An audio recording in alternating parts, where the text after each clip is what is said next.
Hi, everyone. Thanks for coming back after lunch. So I'm going to run through a few things today, try to keep it as interesting as possible, and share with you a little bit of a life story and an evolution, and show you where we've ended up after 25 years of thinking. So I have to tell you a story to tell you a story. I started off as a dairy farmer's son on a farm in Ireland with very little resources and an even slower modem connection. And by 13, I started getting a little curious. So I managed to download the blueprints of Spaceship Columbia from one of NASA's machines, which got me a visit from them, and they're still my customer to this day. By 16, the Bank of England had asked me to test SWIFT, which is what you all use for bank wires and transfers. I was able to add zeros and redirect where it arrived, kind of relevant when it comes to wires. I was a busy kid while I was in high school, did a few other things, invented a couple of different technologies that led into various companies and buyouts over time. And then, as Thomas kindly mentioned, I decided I wanted to come to the US, but didn't have a family here to sponsor me and didn't want to be a slave to the same company on a H-1 visa, so I got a different kind of visa, an EB-11. A couple of other companies then took notice, and they started getting involved in everything from supply chain planning, e-commerce systems, credit card processing, you name it. Also, in the bottom here, did the Olympics in programming, and yes, there is a Geek Olympics. So I always try and take a step back at least once a year and think about, well, what's the purpose of what I'm doing? And for most people in this room, it would apply to them too, that at some point you reach the upper part of Maslow's hierarchy of needs and figure out you don't need to worry about surviving or paying the rent anymore. So now what's your purpose? And what I realized is that most people's answer to that question is some version of having the largest positive impact on society they can before they die. For me, when I looked at that, it seemed to make sense that if I could treat intelligence as a precious commodity and make it available to funded problems, it would allow me to alleviate some of the pain that some of my colleagues felt. So let me explain this a little better. An IQ of 150 is 1 in 10,000 people. In order to be empathized with, someone needs to understand you completely. So being genius is not all it's cracked up to be. It's also a very, very lonely place to be. And when your IQ is 1 in 1.5 billion, it gets even lonelier. You don't fit in at school, you don't fit in at home, making friends is almost impossible. The higher your IQ, the lower your EQ, or emotional quotient. So you can't read people, you can't communicate well, you don't know why. And you can't tell when people are lying to you, and people can be cruel when you're dealing with the masses. So I decided to re-engineer myself and study EQ. Since my IQ wasn't going to change, what would happen if I tried to bring my EQ up to an average level?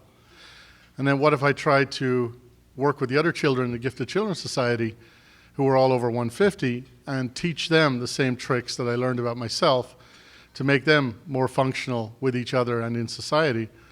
Then effectively I'd learn to manage prodigies and I'd learn to harness intelligence, which leads to the last line here, would allow me to run a sustainable home for the mentally enabled. So I'll diverge a little bit here because I'm telling the backstory rapidly so I can tell you where we're at now as soon as possible. So firstly, a few scary facts from cybersecurity. Having been a hacker, I now spend a lot of my time helping people with their security and trying to make systems not hack-proof, because that's a hard claim to make. So the best I can do is say, I can't get in anymore, and most people are pretty happy with that. And some things to be aware of for yourselves, your families, and your kids. Facebook is a hacker's paradise. It'll tell me where you were born, your family members, your first car, names of your pets, your best friend to high school, location of your daughter's ballet practice every Friday. Not good information to be putting out there to people. Also, you'll find that that harmless button, the like button of clicking on things you like, studies at Microsoft and Cambridge show you that That allows me to predict your sexual orientation, intelligence, stability, religion, alcohol, substance abuse, relationship status, age, gender, and politics. And that'll play into careers and hiring and all kinds of information as that becomes more available to the recruiting firms. You'll read online many people asking for a Facebook password before they'll hire someone so they can see your post. Also, if they don't give me the password, getting a password to these things is also surprisingly easy. Moore's Law means that the technology we're using is getting faster and faster and cheaper every year.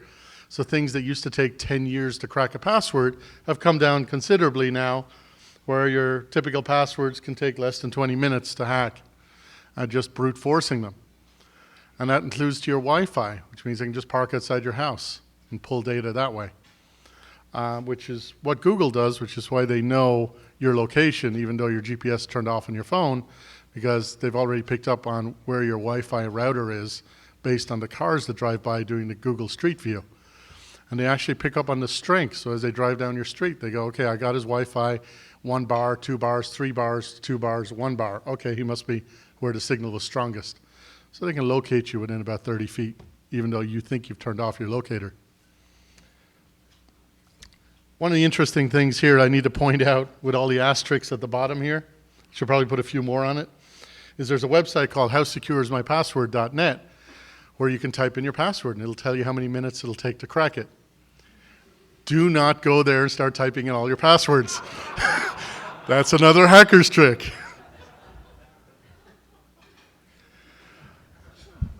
For those of you that caught the video at the beginning, I was on the evening news explaining how the kind of technology we develop is used to do a lot of things, which I'll show you, including identify the Boston bombers. And that allows us to take video forensics like this, turn it into edge detection so we can see all the edges of everything. And the problem with video, like in the Boston bombing, you had 4,000 hours of footage. You can't watch it all fast enough in order to capture the target. And the reason for that is most of it you don't want to watch. So the trick is, how do I identify all the video where nothing interesting is happening? And I do that by locating the edges and the objects and then proving what objects don't move. And if nothing's moved and nobody's run around or gone anywhere, then it's much easier for me to be able to prove that we can delete that video and focus on when people do move. And then use motion flow analysis to see who moved early, who moved differently than everyone else, who acted suspiciously, who didn't act surprised. And that's how you identify suspicious behavior. Now, this kind of technology, when we do it for the Air Force, is called OOI, Objects of Interest. So you can identify suspicious behavior. You see here on the left, the bottom, people leaving objects even underwater and walking away. Cars making multiple U-turns in front of an embassy. And these are things you can spot from drones or from 30,000 feet, where it's a staging for a car bombing or a car rapidly moving across the city but not using any of the major roads. So we identify OOIs and how to capture them. One interesting one was for a certain sheriff's department, they asked us to identify marijuana fields.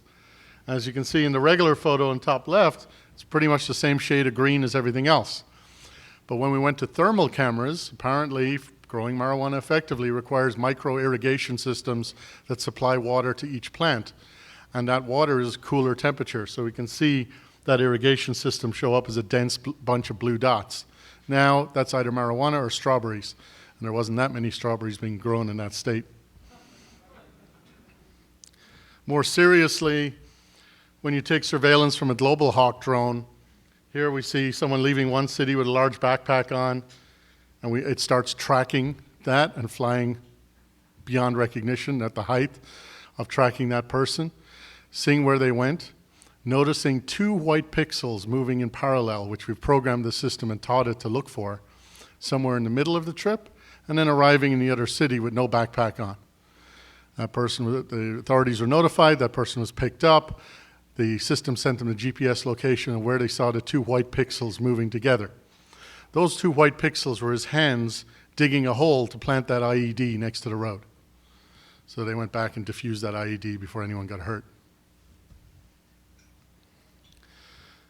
One of the other technologies we invented, one most innovative product of the year for the last 2 years, and we're still learning how many things this applies to. It's called SenGen, stands for Scenario Generator. And the simple explanation is, picture two chess computers playing each other. They would rapidly and exhaustively play every possible game of chess. Now, if we abstracted from that the rules of chess into a modeling language, I can now build a model of any scenario, and this system will play out every possibility or everything that can happen from there.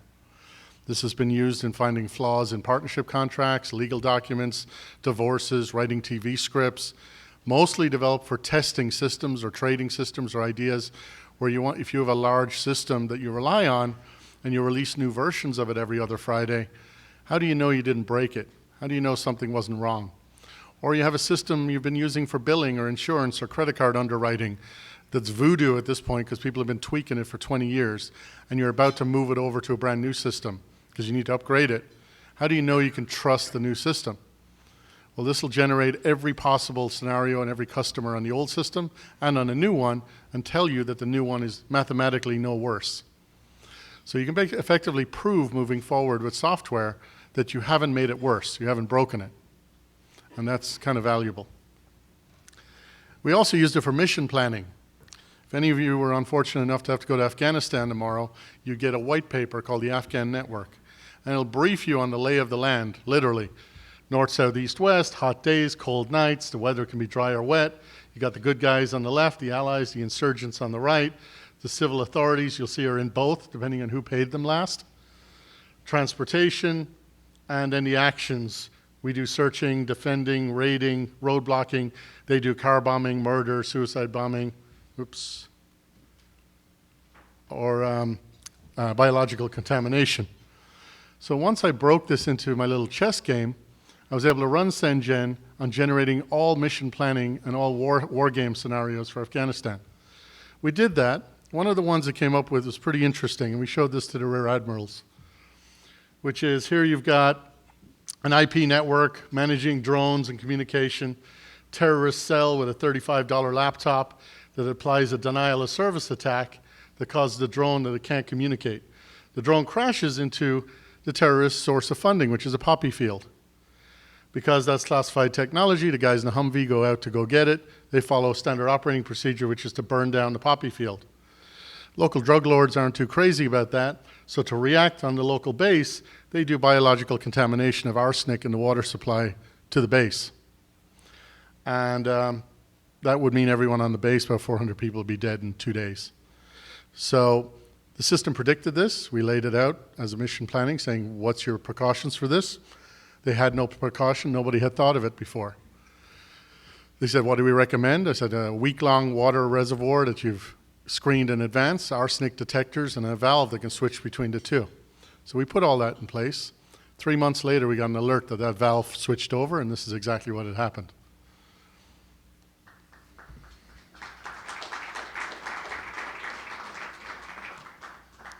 So then we took a plane to take care of it, which malfunctioned, and we took some helis, and that took care of it. I'm not an artist. This is as good as my animation's going to get. Same things applied to the command and control system for the US Navy now, which has saved over 28 friendly fire incidents, where again, it's a case of trying to eliminate human error. So facial recognition for casinos, blacklisting people from entering casinos. So I started thinking, okay, great, I've done all of this, what's my next act? What's my second act? And some of you may ask yourselves the same question at different points in your life. I've got a few good clients, I've got a decent track record, I've got people now, 2,600 people that we can pull from that have proven skills that you need to solve any kind of problem. So then I thought maybe I should move from solving any technical problem to just solving any problem, period. Because what engineers are classically trained to do is turn ambiguity into absolute. Take a fuzzy idea and break it down into ones and zeros and wrestle it down to the ground. It's kind of a useful skill for anything you need done. And I try to visualize our lives as it grows more complex. And this is how I visualized it, what I call my ambiguity triangle. At the tip of the spear here is your core competency, things each of you are better at than I'll ever be. At the bottom of this are well-defined tasks that it's easy for you to give to your secretary or assistant or concierge. In the middle is a whole bunch of fuzzy ideas, hypotheses, concepts you came up with that you didn't have time to flesh out or look into. You don't know what they cost and you don't know if they're feasible. So they drop to the bottom of your to-do list for years. You haven't thought them through enough to delegate them to anyone else, and you need someone to look into them who has your level of contacts, common sense, and intelligence in order to flesh it out enough to see if it makes sense. We take this middle layer off your hands, and we call it Concierge Jump. It opens the Scorpion think tank to the general public.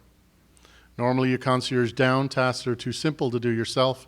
Now you can concierge up tasks that are too complex or you don't have the time to do. Examples of this. I want to take all my data, secure it in a vault where even the government can't subpoena the information. Here's another true story. Family in Beverly Hills, their daughter wanted to be a journalist, went to journalism school, and at 21 ran away to cover the troubles in Libya, ended up being put in a prison over there. They went over to bail her out. There is no bail system for activists, and her waiting time for her day in court is 2 years. They came to us and said, this is a funded problem. I'd like my daughter home, please. She was home in 48 hours. We've partnered with the largest private military organizations in the US. We do their digital security. They do our physical security. So we can arrange forced extractions. On the tail of that, they said, why don't you GPS tag all my kids all the time and all their shoes? Some other gentleman came to us and said, we like horse racing, the sport of kings. However, can you increase the odds of the horses we choose to train? So we went down the track, stared at it, and I said, this is a big data problem. When I look at Formula One racing, they plug a laptop into that car when it pulls over and pulls all the telemetry. Nobody plugs a laptop into a horse. It's about time we did. So we measured their lung capacity, heart capacity, adrenaline storage, their DNA. We found the gene for muscle mass and density, so you know before a horse is born if it can be a horse. The size of its hind end, which shows you the size of its thighs effectively. We put iPhones on their back so we knew when they're galloping if their spine's aligned or not. Then they came back to us and said a smart horse is a good horse. It has to be able to pace itself and be trained and learn.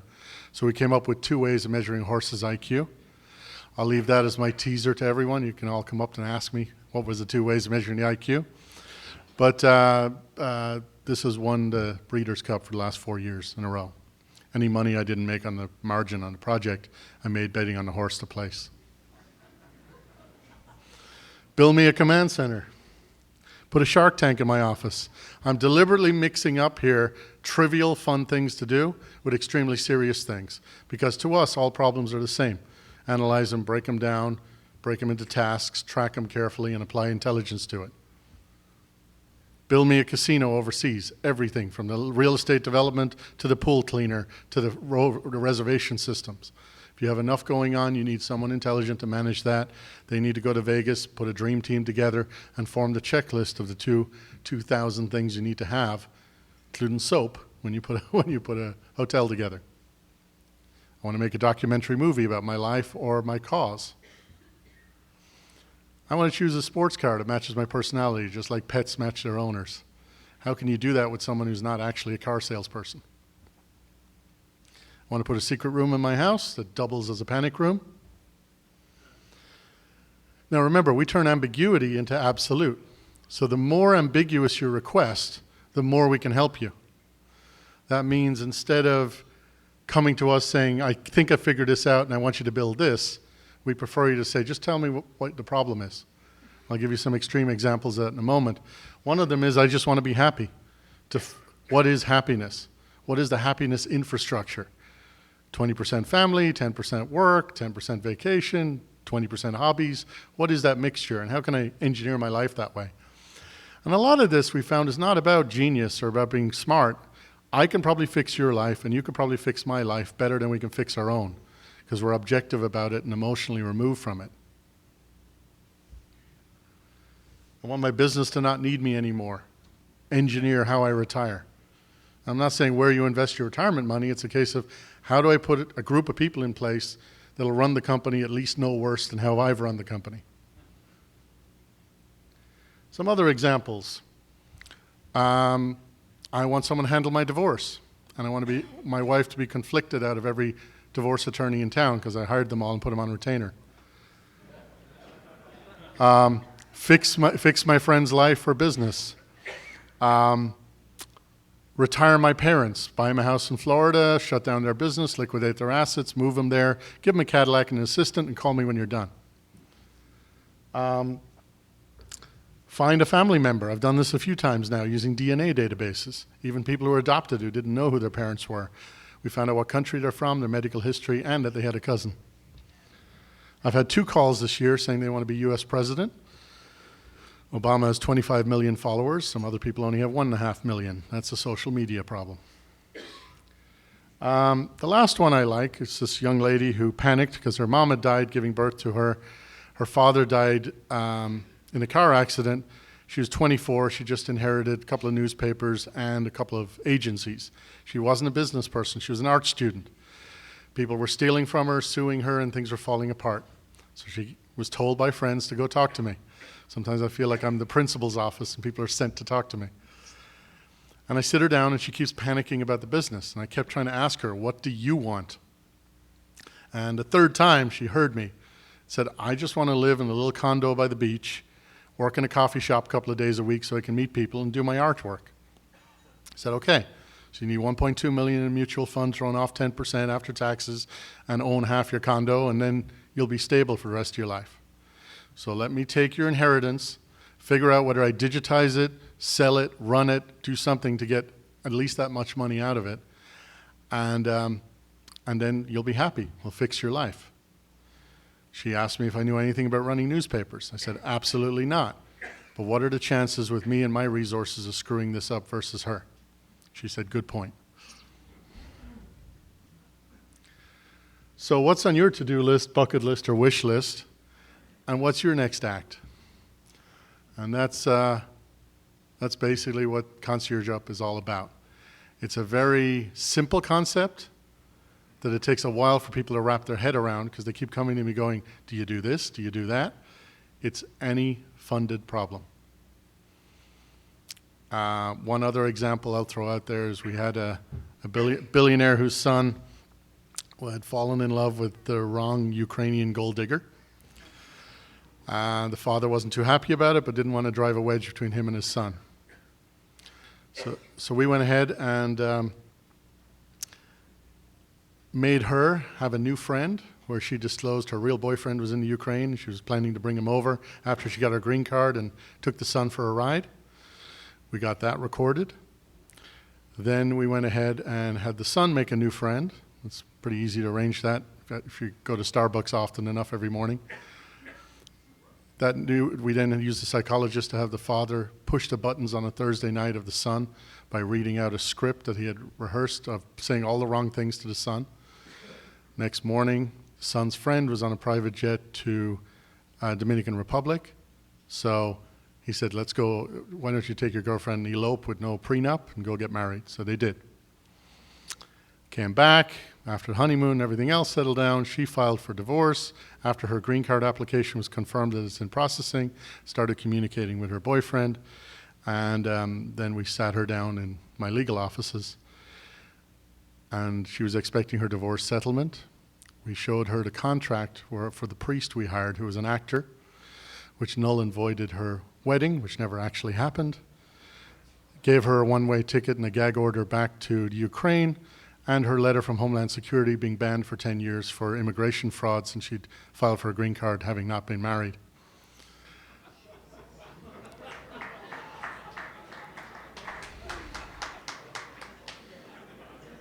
Any funded problem.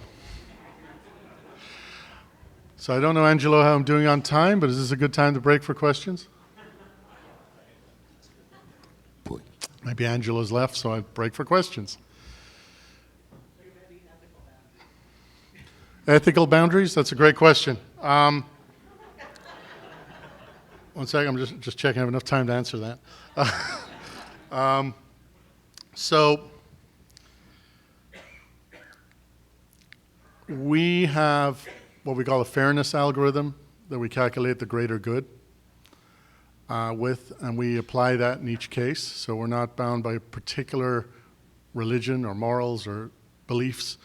We more or less try to quantify fairness in the world and say, is this a better or worse place when we do the math on this situation?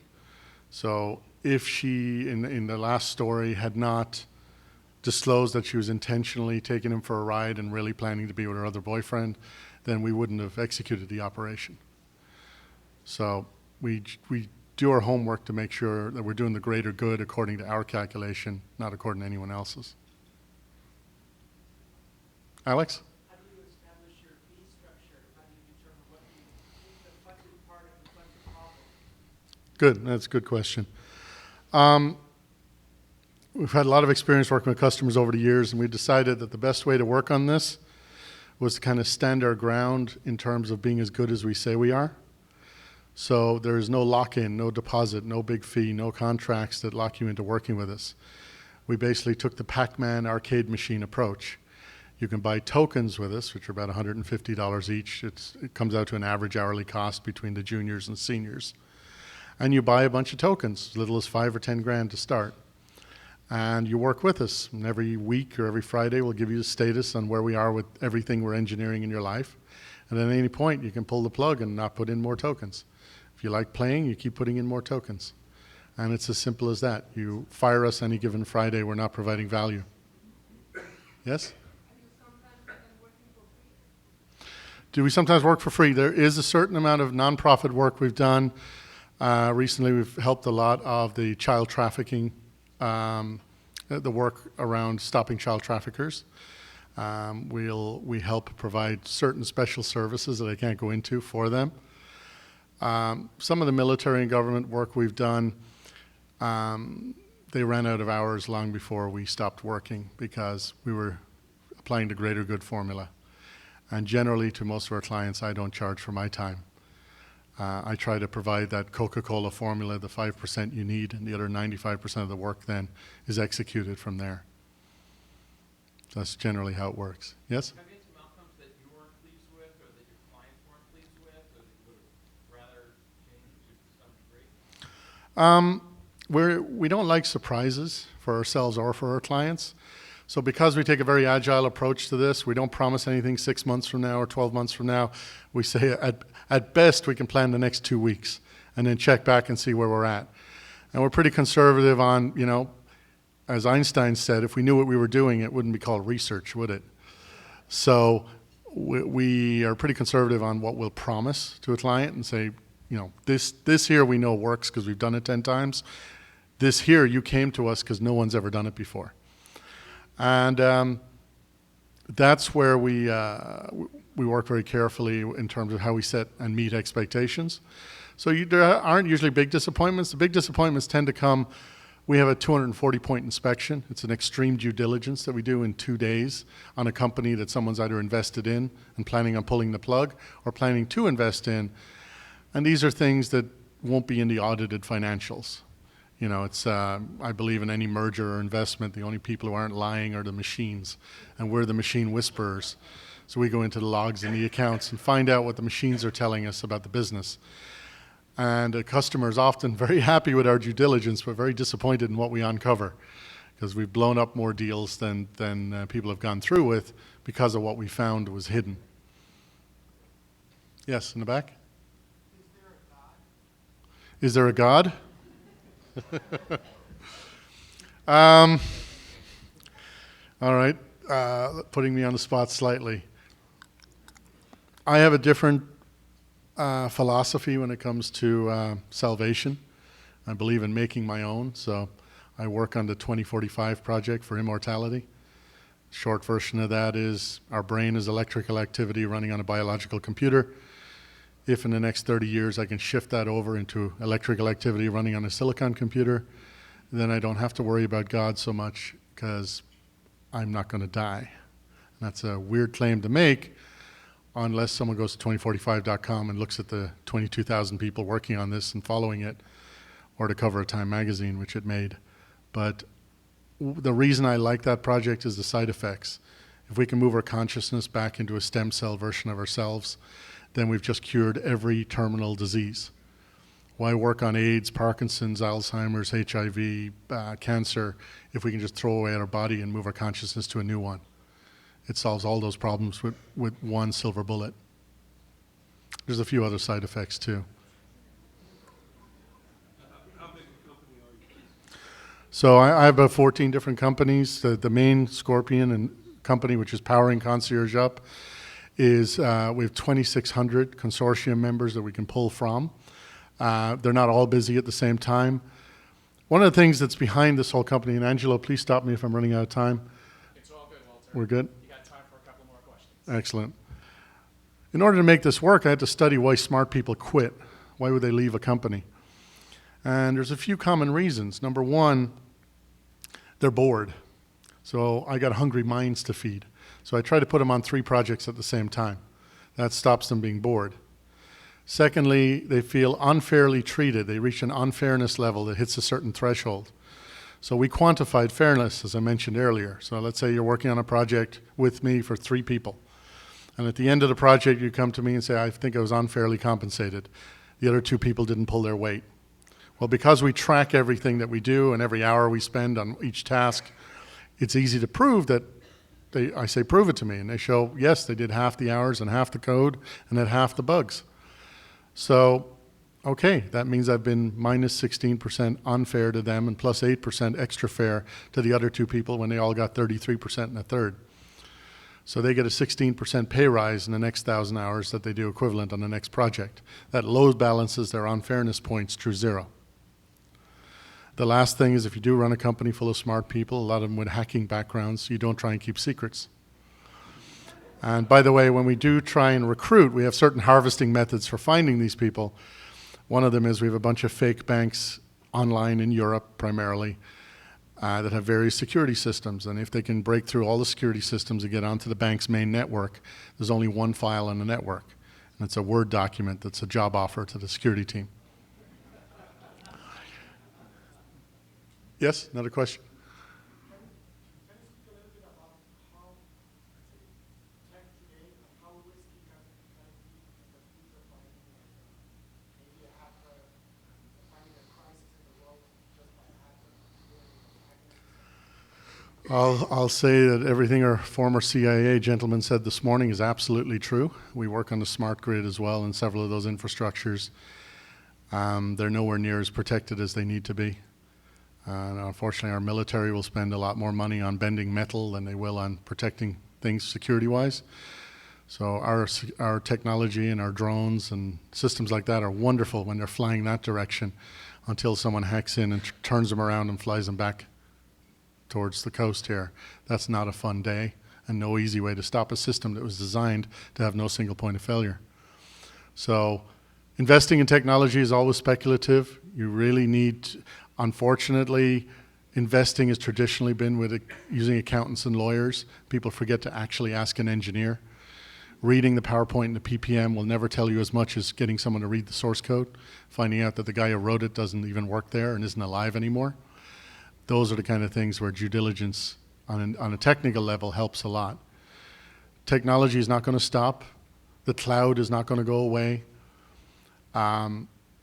Those systems are going to be more prevalent in the next 5 years, including all the things we thought is way in the future in terms of robotics, artificial intelligence, replacing manual labor, et cetera, et cetera. Just look at Google's purchasing history in the last 18 months if you want to see what's going to happen next. You can put 2 and 2 together pretty quick by just looking at the billions they're spending acquiring these technologies to release them. So I'd say you just have to know what you're doing or know someone who knows what they're doing if you're investing in technology. And war is a great catalyst to invention. And I think cybercrime at the levels it's at right now is war and will be a catalyst to a whole new level of respect for technology. It's not just for geeks anymore. What's your view on Bitcoin? I thought I'd get through one more day without someone asking me that, or where the Malaysian plane is. But my view on Bitcoin, it's one of the 2 methods governments use to control a country. They don't let go of that too easily, and they don't cooperate with each other. So if you're going to trade it, make sure you close out at 5 o'clock every evening, because it may be illegal to to convert it back into dollars by midnight that night, or convert it back into dollars overseas and bring that money back into the U.S. I think technically it's a wonderful system. It's beautifully, elegantly designed, so there's no technical issue with it. The issue to me is the people. Also, it's reasonably difficult to counterfeit paper money, but I could hand you a thumb drive right now claiming it's Bitcoin data, and how are you going to know? And as soon as people start spoofing and counterfeiting Bitcoin, everyone's going to shy away from it, because how do you know? Yeah? What do I fear?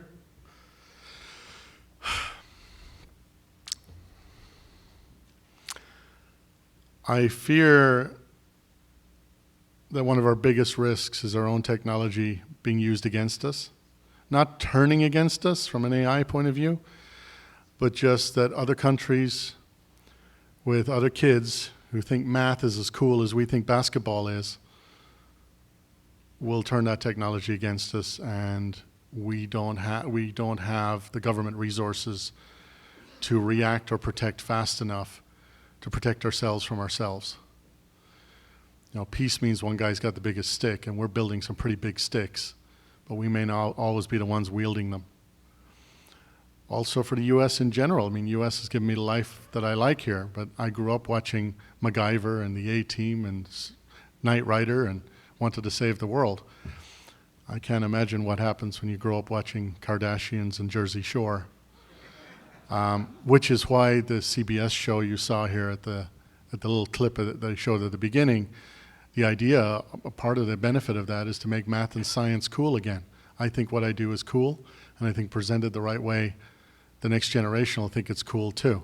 So just like the schools are full of CSI graduates now, 10 years from now, I'd love to see them full of computer science graduates, and then we may have a hope.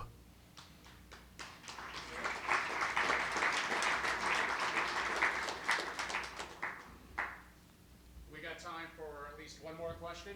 Down Stuart? here?